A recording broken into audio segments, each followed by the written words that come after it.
Okay, so hopping into the first gameplay with y'all, we are going up against Whitebeard. Guys, this deck is so much fun to pilot, and like I'm actually so sad. I'm so sad because if I want to max ready this deck, I will probably go broke because of all the SRs and all the alternate arts. But with that being said, we are going up against Whitebeard. On the first turn, they're able to get out Moby Dick. Second turn, they're able to get out their Marco. Playing it a little bit early, but of course, Impact Wave can't really hit it, so I guess there's no big threat on that side of it. We are just playing to scale. We get our Kuzan on turn 2 in order to play that. We use 4 Dawn. And then here I'm able to swap the attack over to the Kuzan, use a 2k counter to keep it alive. And that's the one thing that's really, really underrated about having Kuzan here is Kuzan is 6k, which is really good against Blackbeard. Sorry, I wish it was Blackbeard, against Whitebeard, because then that way you can go ahead and just use a 2k counter and you can get over his swing. So here things get interesting. Moby Dick is going to be live. He goes ahead and uses Squad to accelerate it since he already has Moby Dick. Pop stuff with Vista, so this is a very, very common thing that you will see Whitebeard's using, because now next turn, his Moby Dick is live, he can start threatening lethal. But for us, we're almost there. We're at 9 Dawn, and guys, this deck comes online if you can survive till you get 10 Dawn for you to play your Kuzan. Now, it's not your only win condition, but if you can get your Kuzan and stay alive, you pretty much will win. It's just getting your Kuzan and staying alive. But you can do it pretty consistently. As you see here, my defense is looking really good. I have 2 Kuzan on board. Right now, he's depending what he wants to swing with. He ends up attaching 2 Dawn to Vista. And remember, because of Moby Dick, it is now 7k.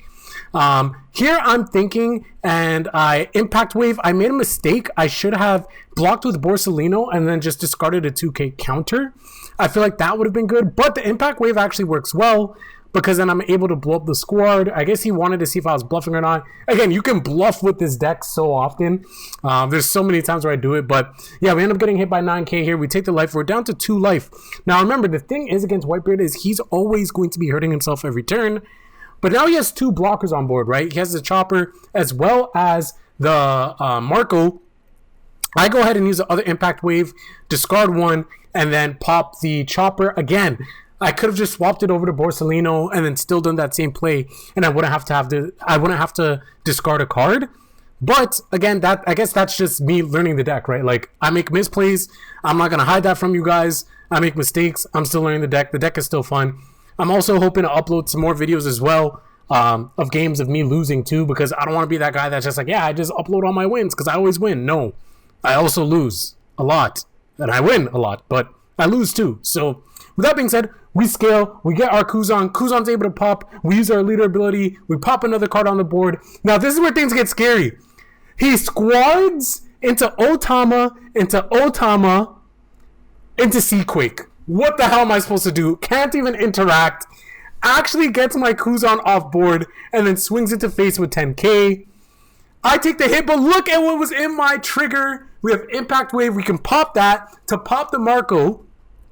So now, even if Marco comes back, it is rested, which is good, which means that if I can go for lethal, it is good to go. But he does not bring it back, which means he has no other Whitebeard cards in his hand. So being able to get that Impact Wave was huge. So I'm trying to think, do I play it safe or do I go for lethal here? I'm just trying to clear board. I kind of want to get Squad off the board here because Squad's going to be a big attacker. So we go ahead and pop that 7k. See what he has to discard here because he's going to need to discard 2k counter, which he does. Discards Diamond Jozu. And so here I'm just like, okay, like I can't play any blockers. So let's go ahead and just play Jack to just ramp up a little bit more.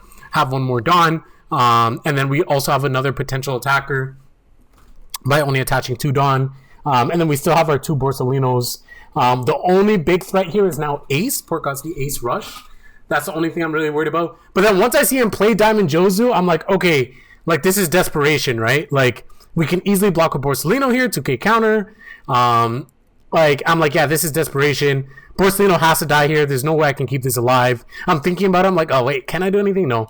So turn passes back over to us. And I'm like, okay, like I have to go for lethal this turn, or I could play the queen and play it safe. But I'm like, okay, let's try. So let's attach 1 Dawn and attack. -4 cost to Diamond Jozu. He has the guard point. So right off the bat, I'm like, okay, so the rest are either events or stuff without counter. So I'm like, okay, let's see what we could do here. So here you see me just hovering over my Dawn. I'm just trying to think. I'm trying to do the math. I'm like, do I play it safe or do I go? Because I could play the Queen. But then I'm like, do I have enough defense to survive one last turn?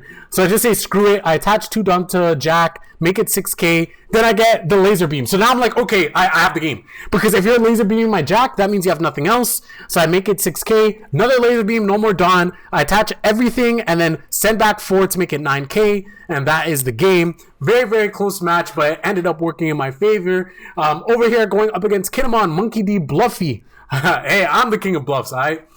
This hand wasn't the best, but I was like, okay, let's try it. We're going second here.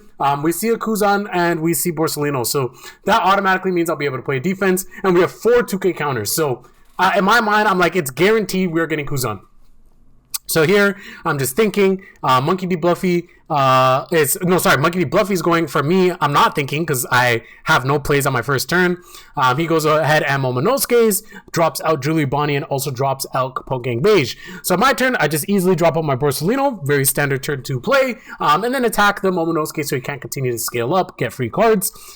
He goes ahead and uses Julie Body, uses Captain Kid to his hand. So that's something very important to know. And I believe he added Odin to his hand with Momonosuke early on. But he then attacked me with Kinemon. I 2k counter. I don't want to take any damage. I want to be able to get my Kuzan out. And then he brings out Okiku. So that is something that's scary. So I was honestly contemplating here. I'm like, do I attack with my Borsellino? Because it's just going to get rested. But I'm like, okay, let me attack with Z first. He does not block with Beige, so Julie Bunny dies. So I'm like, okay, that's good. So now I'm thinking, like, do I attach Dawn to Borsellino?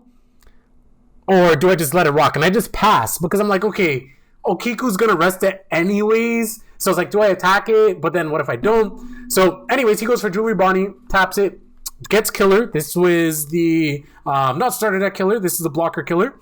So that gets added to hand. At this point, he has 5 Dawn left. So I'm like, okay, I have to start thinking about, what's her name? Yamato. But then I see him attach 2 Dawn here, and he's going to swing. So I'm like, okay, I don't know if it was a mistake, because I probably would have Okiku'd here first. But he swings into me. I just easily swap it over to Borsellino, 2k counter, boom. I still have 2k counters in hand, so even now if he wants to attack with Okiku, like, I'm still chilling. So I guess he's thinking here, maybe he's realizing, oh shit, I probably should have attacked with Okiku first. But hey man, it is what it is. I misplayed last game. At the end of the day, we're playing on the sim, right? We're all just trying to practice. We're all just trying to get better. So here I go. I attack into the Julie Bonnie again. He left 1 Dawn open, so I was thinking, could it be Paradise Waterfall? Why would he leave it 1 open? Why not attach it to the Killer? Not too sure. But I'm just like, I'm playing it safe. So I just went ahead and attacked, and then I played another Borsellino. Paradise Tsuka as well as attack from Okiku rest both of my Kuzans here, which is fine and dandy. I have no problem with it because we get our Smoker, and Smoker, man, this Smoker is sick. Now I definitely see why Riki is running it. So look, we get our Kuzan on board, -5. So I did make a mistake. I probably could have attacked with Kuzan first, my 4-cost Kuzan, but it's fine. Because we -5, and then we can go ahead and just easily pop with our leader ability. We get 2 cards off the board just like that. Kuzan is also going to swing in.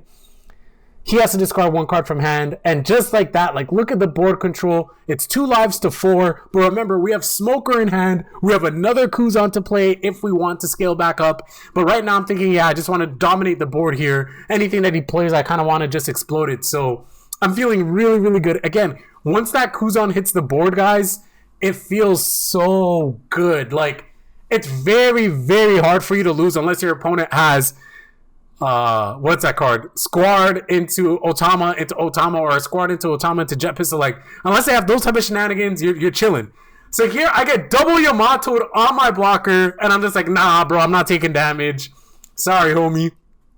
So I discard 2k counter, 1k counter. All my cards are rested, but they're all active again. And look at everything. 0 cost. Smoker's on the board. Can't swing with him this turn, but it's fine. He's set up for the next. I'm just going to keep it simple here. I'm going to try to get counters out of hand. At this point, he decides to just block, and I'm like, that's fine. I'm going to go ahead and pop one of the Yamatos, and then just swing. Killer uses the block, and just like that, his board is almost completely cleared.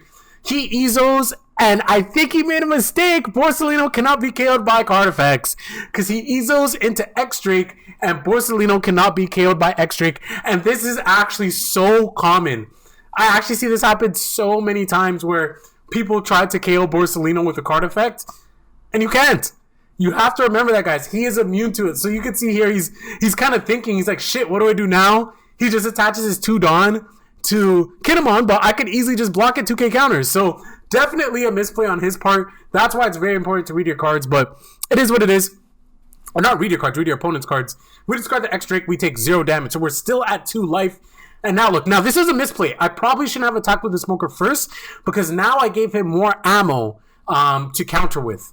So that was a misplay on my part. I should have attacked with something else first, been able to get a guaranteed hit, then I would have put him into lethal threshold. Again, we're all learning. I'm learning. I make misplays. That's why it's always fun to record my matches, watch them back to see where I messed up, see what I could have done differently. So now here, I'm just playing wide. I'm like, let me just attack. I already know that he has Odin in his hand for one of the cards, for that being a counter. So I'm like, okay, the rest are probably, even if they're all 2k counters, I should have lethal here. So I go ahead and attack with my Z, send on back to make it 7k, and then he just takes a hit, and that's the game. So, I hope you guys enjoyed that. This deck is so much fun. It is so much fun. Make sure that you guys go ahead and check out Riki's YouTube channel for his list. That's a list that I was using in this video. Way better than my list. So shout outs to him. Watch his content. Check out his video. Let him know that I sent you there. And I'm going to keep playing Z. I'm going to upload some more gameplays. I have some matches that I lost that were really close. I'm also going to upload. I'm going to upload some more Smoker gameplay as well as some more Sakazuki gameplay. I have fallen in love with the black archetype. It is so much fun.